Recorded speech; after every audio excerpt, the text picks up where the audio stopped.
ഹൃദ്യമായി സംസാരിക്കുന്ന ഒരു നടനാണ് കലാഭവൻ നവാസ് എന്നുള്ളതാണ്.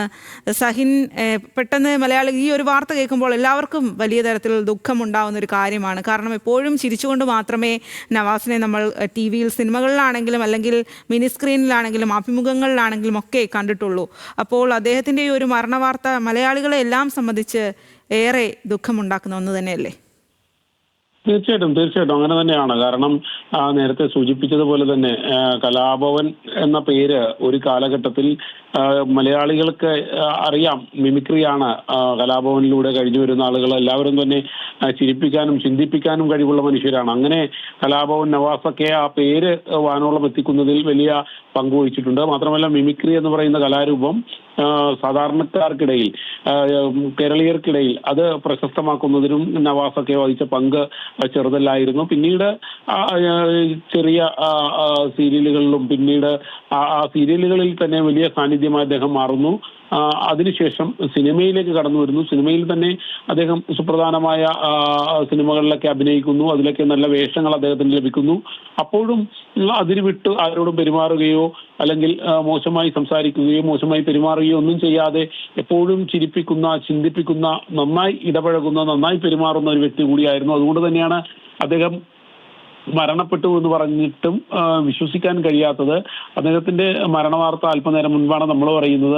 അത് അദ്ദേഹം ഹോട്ടലിലെ, ചോറ്റാനിക്കരയിലെ ഹോട്ടൽ മുറിയിൽ വെച്ച് അദ്ദേഹത്തിന് ഹൃദയവേദന വന്നു, നെഞ്ചുവേദന വന്നു. തുടർന്ന് അദ്ദേഹത്തെ ആശുപത്രിയിലേക്ക് എത്തിച്ചു എന്നാണ് മനസ്സിലാക്കാൻ കഴിയുന്നത്. ടാറ്റ ആശുപത്രിയിലേക്ക് കൊണ്ടുപോയി അവിടെ വെച്ച് മരണം സംഭവിച്ചു. ഹൃദയാഘാതമാണ് മരണകാരണം എന്നുള്ളൊരു സൂചനയാണ്. ഇതൊക്കെ പ്രാഥമികമായി നമ്മൾക്ക് ലഭിക്കുന്ന വിവരങ്ങളാണ്.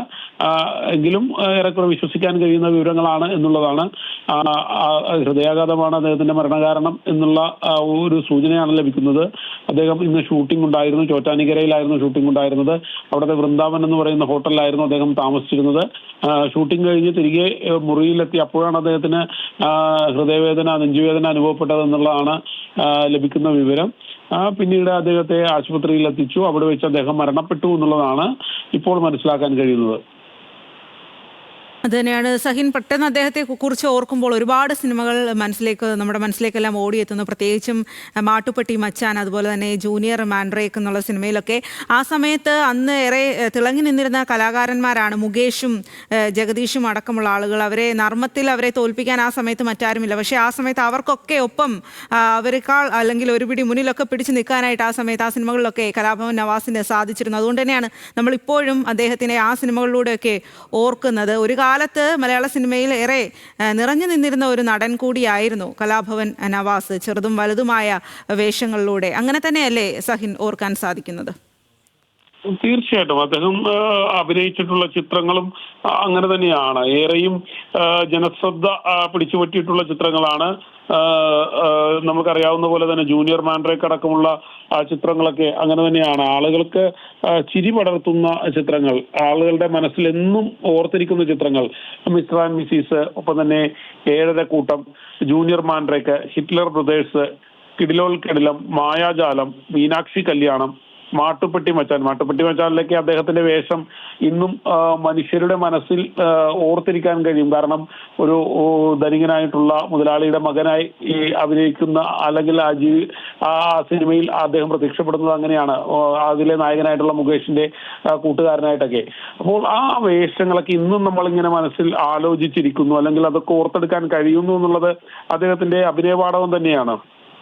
അമ്മ, അമ്മായിയമ്മ, മൈ ഡിയർ കരടി, ചന്ദാമാമയിലൊക്കെ അദ്ദേഹം കുഞ്ചാക്കോ ബോബനുമൊത്തൊക്കെ അഭിനയിക്കുമ്പോൾ അദ്ദേഹത്തിന്റെ അഭിനയവും ഒപ്പം തന്നെ അദ്ദേഹത്തിന്റെ ആ ചിത്രങ്ങളിലൊക്കെ അദ്ദേഹത്തിന്റെ ഒരു പ്രസൻസും അതെല്ലാം ഇന്നും നമ്മൾക്ക് ഓർത്തിരിക്കാൻ കഴിയുന്നുണ്ട്. അങ്ങനെ ഞാൻ നേരത്തെ സൂചിപ്പിച്ചതുപോലെ തന്നെ എത്ര ഉയരങ്ങളിലൊക്കെ മലയാളികളുടെ മനസ്സിൽ വലിയ സ്ഥാനം നേടിയിട്ടുണ്ടെങ്കിലും അതിന്റെ ഒന്നും ഒരു അഹങ്കാരമോ അല്ലെങ്കിൽ ആ രീതിയിലുള്ള പ്രവർത്തനമോ ഒരിക്കലും അദ്ദേഹത്തിന്റെ ഭാഗത്തു നിന്നും ഉണ്ടായിട്ടില്ല. എല്ലാവർക്കും എപ്പോഴും ചിരിച്ച മുഖത്തോടുകൂടി കാണുന്ന എല്ലാവരോടും നന്നായി ഇടപഴകുന്ന, മാന്യമായി ഇടപഴകുന്ന ഒരു വ്യക്തി. ആ വ്യക്തിയുടെ വിയോഗം അതാണ് നമ്മളെ ഏറെ വേദനിപ്പിക്കുന്നത്. പ്രത്യേകിച്ചും ഒരു ഹോട്ടൽ മുറിയിൽ വെച്ച് അദ്ദേഹത്തിന് നെഞ്ചുവേദന അനുഭവപ്പെടുക, അവിടെ നിന്നും ആശുപത്രിയിലേക്ക് കൊണ്ടുപോകുന്നതിൽ ആശുപത്രിയിൽ എത്തിച്ചപ്പോൾ അദ്ദേഹത്തിന്റെ മരണം സംഭവിക്കുമെന്നൊക്കെ ആണ് മനസ്സിലാക്കാൻ കഴിയുന്നത്. അങ്ങനെ സംഭവിച്ചത് വലിയ ദുഃഖമുണ്ടാക്കുന്ന ഒരു കാര്യം കൂടിയാണ്. കലാഭവൻ നവാസ് നേരത്തെ സൂചിപ്പിച്ചതുപോലെ തന്നെ മലയാളികൾക്കേറെ സുപരിചിതനായിട്ടുള്ള നല്ലൊരു നടൻ, ആ നടന്റെ വിയോഗ വാർത്തയാണ് ഇപ്പോൾ നമ്മൾ അറിയേണ്ടി വന്നത്.